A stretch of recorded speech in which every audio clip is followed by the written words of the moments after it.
estava lendo um livro que ele falou, não sei, ele comentou, eu achei tão forte sobre mulheres. E falando da mãe, você falou o pai, mas dá no mesmo jeito. A mãe apaixonada é diferente da mãe que ama. O apaixonado, ele faz todas as vontades. Isso é muito ruim. Né? Diferente de quem ama, porque quem ama corrige, quem ama disciplina. Isso é um fato, né? Porque aquele que é o pai apaixonado, ele cede a todas as vontades com medo de dizer não pro filho. Isso acaba sendo um vilão, né? Verdade. Quem ama dá limite pro filho. Quem ama educa, porque o limite ele traz segurança para a família, traz segurança para os filhos. Nós não precisamos de ter medo em dar o limite, em corrigir, em instruir o filho. E a própria palavra de Deus fala sobre a correção. Fala que Deus nos ama, então Ele nos corrige, Deus coloca limite para nós. Sim, e nos dá todas as estratégias, não é isso? Então, voltando, né, gente? Vamos ter presença em casa, não a presença só do corpo, mas a presença ativa. Isso. De não ceder a tudo aquilo que o filho pede, não fazer tudo que o filho está te solicitando. E você também ser gente, né? Porque tem pai que às vezes ele não cede, ele dá limite, mas ele também abre mão da vida dele para fazer só aquilo que é em função da família. E nós, enquanto pais, também temos a nossa vida própria, isso precisa de ser respeitado. Né? E outro ponto também, né, Vanessa, ali a letra B, influência de terceiros, são falhas cometidas pelos pais. Como é que é isso? Hoje em dia, eu acho que os pais estão muito assim, Carol e Serginho, muito psicologizados, sabe?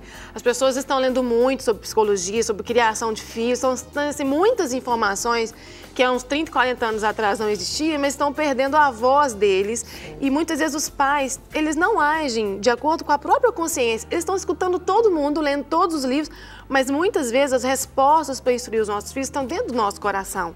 E só eu sei qual que é a melhor fórmula, se pode dizer assim, para ensinar o meu filho. Mas e essa condição aqui da relação, né, da influência com terceiros, acontece muito também quando há uma transferência de responsabilidade. Verdade. Por exemplo, transfere-se para a avó, transfere-se para a cunhada, para a babá e até para a escola. Isso é uma falha, isso, né, Vanessa? Isso, é uma falha muito grande, disso aí. Porque nós é que temos que educar os nossos filhos, nós não devemos ficar terceirizando a educação dos nossos filhos para os outros. Uma coisa muito interessante, assim, vamos supor que meu filho ele é muito pirracento, você não é não, tá, Davi? Isso é uma benção. Davi aí é uma beleza, ele não faz pirraça hora nenhuma. Mas aí o filho da minha vizinha, ele também é pirracento. Ele também faz coisas que não deveria fazer. Aí ela usou uma forma para corrigir o filho dela. Ela, olha, meu filho estava fazendo pirraça, eu fiz isso e deu certo. Aí eu quero trazer aquilo para dentro da minha casa.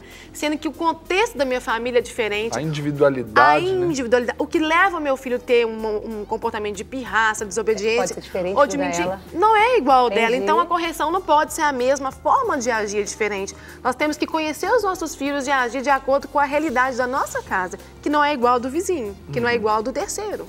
É isso aí. Então vamos para mais um ponto que gostaríamos que você comentasse, Vanessa, é a letra C.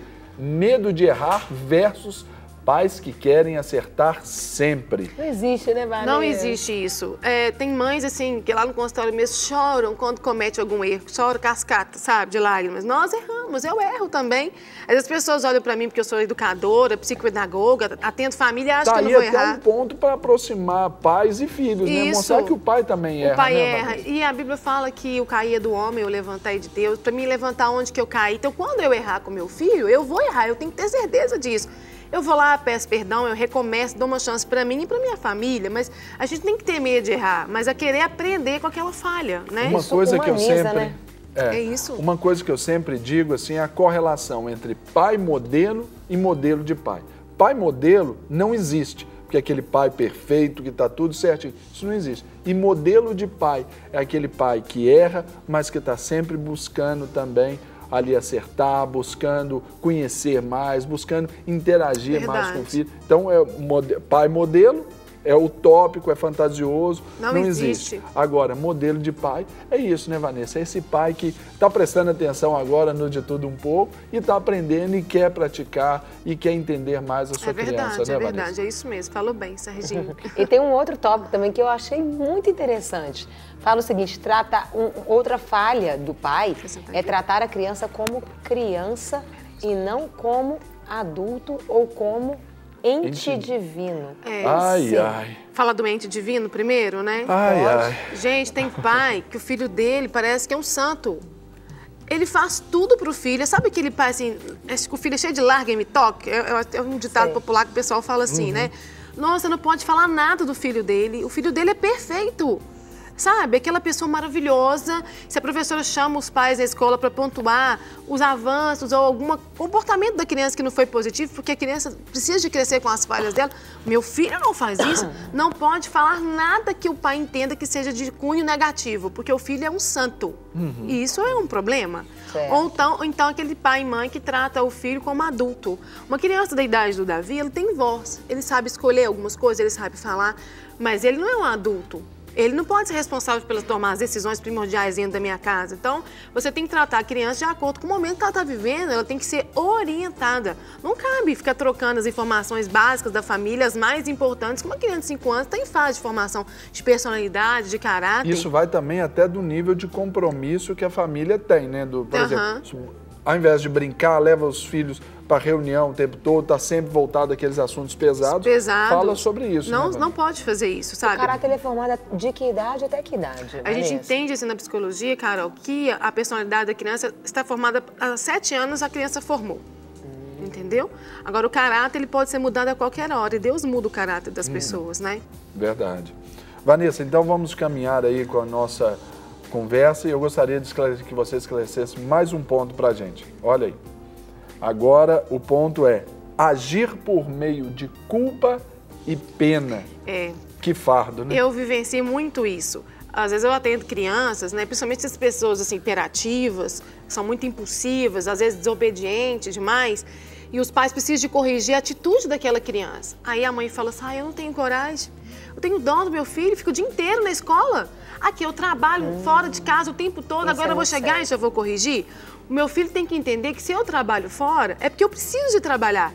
Eu não estou indo lá para um trabalho para pegar aquele dinheiro e gastar tudo com bolsa e sapato no shopping. Eu tenho minhas contas a serem pagas em casa, então eu preciso daquele trabalho, não é? Concorda? E então, eu vou corrigir meu filho o que ele faz de errado. Ele precisa ser corrigido porque eu amo, independente do tempo que eu estou com ele ou não. E muitas vezes por sentimento de culpa, de dó, ai, estava doente, tadinho do meu filho. Não existe isso. Seu filho está em fase de crescimento, de formação de caráter, de personalidade, ele precisa de correção, precisa de instrução. E sem culpa. No nosso meio, no meio evangélico, também tem um outro lado da culpa. Olha, se você fizer isso, Jesus vai te castigar. Isso também. É um peso também muito grande. Ou de castigo você vai ficar lendo Bíblia. Verdade. Gente, pais, por favor, não coloque os filhos para ler Bíblia em nome de Jesus como castigo, porque dá a impressão que Bíblia e castigo é a mesma coisa. E eu assim, né, eu fui muito bem instruída pelos meus pais, mas eu ouvia muito isso, que Deus está vendo o que você está fazendo, né? E às vezes você imagina aquele olho grande, assim, Deus vendo. Nossa, e antigamente, vocês lembram, tinha uns quadros assim que o pessoal vendia, que tinha um olho de Deus bem grandão olhando na terra? Na casa da minha avó tinha um quadro. Aí quando eu chegava na sala dela e eu via aquele olho, eu pensava assim, Deus está me vendo aqui. E Deus nos vê, mas Ele nos vê com um olhar de amor, de graça, de favor e misericórdia. Então não transfira isso para Deus, porque isso é até um pecado, porque Deus nos ama, né? Claro, Ele não vai agir com essa rigidez toda. Com certeza. E tem mais uma outra pergunta aqui também que a gente quer estar discutindo aqui, Vanessinha. Vamos ver ali. O que fazer quando a criança tem problema no comportamento? Mente, desafia, desobedece. Nossa, eu vi ali, o desafia é algo que eu tenho visto muito. Quando o pai, Carol e Serginho, eles têm muita convicção do lugar deles, de pai que ama, que corrige, instrui, ele não vai se cansar diante de um filho que desafia, que desobedece. Ele vai ficar firme, porque a educação ela é um processo. Então, se meu filho me desafiou, eu vou corrigir o comportamento dele. Ele tem que ser disciplinado, ele não tem que me desafiar, ele tem que me respeitar.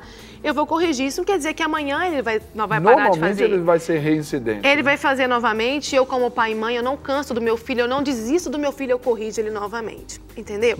Agora, assim, nunca deixar de corrigir. Você vai conversar, você vai tirar privilégios, você vai corrigir o seu filho. Agora, o mais interessante também é a gente entender por que a criança está fazendo aquilo. Sabe, eu trabalho muito com o TDAH, eu sempre falo disso. E dentro do TDAH, as pessoas que são hiperativas, existe uma comorbidade que é o transtorno opositor. São pessoas que desafiam os pais o tempo inteiro. Então, precisa de uma avaliação. Por que esse menino está me desafiando? Por que ele está mentindo tanto? Eu vou corrigir porque ele mentiu, a mentira? Vou mostrar o valor da verdade? Vou, mas por que ele mente? Será que ele está querendo chamar minha atenção? Ele está inseguro? Olhar a raiz daquilo, a raiz do né, problema. Vanessa? Nós, enquanto pais, precisamos de investigar. As fantasias da criança ali, entender por que ele está fantasiando ali, não é, Vanessa? Isso é naquele programa que nós falamos da questão da fantasia, porque a gente sabe que a criança, assim, até os 6, 7 anos, ela fantasia demais. Às vezes ela não está mentindo, ela está viajando na fantasia dela. Então a gente precisa conhecer o desenvolvimento da criança para poder entender, e do adolescente, por que ele age daquela forma. E nunca denegrir a imagem da criança e do adolescente. Corrigir a falha sem abalar a autoestima, sem expor.